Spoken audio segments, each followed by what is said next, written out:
ছোটবেলাতে যে পরিমাণে মাছ খেতাম এখন আর সেরকমভাবে খাওয়া হয় না। না, এরকম নয় যে আমি মাছ খেতে আর ভালোবাসি না। কি জানেন তো, ভালোভাবে মাছ খানেওয়ালা মানুষ বাড়িতে শুধু আমি একজন। বাচ্চারা তো মাছ দেখলেই মুখ পেচকে দেবে, আর রজত একটু আদ্র খায়, ও বেশি খেতে ভালোবাসে না। তাই সপ্তাহে একদিন রবিবার করে এই মাছের মার্কেটটাতে আমরা আসি।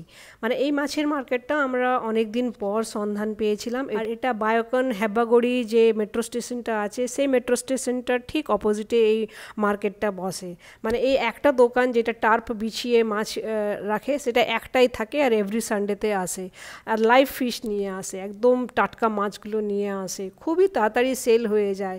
যদি 12টা নাগাদ যদি যান তাহলে তো দেখবেন মানে অলমোস্ট শেষই হয়ে গেছে এই মাছ মার্কেটটা। তো আপনারা যদি ইলেকট্রনিক সিটির আশেপাশে থাকেন তাহলে এই মাছের মার্কেটটা আসতে পারেন। মানে বায়োকন হেব্বাগড়ির মেট্রো স্টেশনের ঠিক অপোজিটে এই একটা দোকান বসে এভরি সানডে। বেশি কিছু ভ্যারাইটি থাকে না, রুই, কাতলা, বাঙ্গাস আর হাইব্রিড মাগুর এইসবই বেশি থাকে। তেলাপিয়াও থাকে অনেক।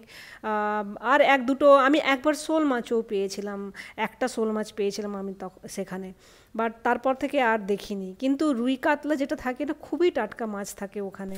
পাশে আরও 2-3টে দোকান আছে, কিন্তু এই একটা দোকানই যেটা সানডেতে বসে টাটকা মাছ পাওয়া যায়। বাকিগুলোতে আমি সেরকম টাটকা মাছ দেখিনি, কিন্তু ওই দোকানগুলোই ভ্যারাইটি আছে।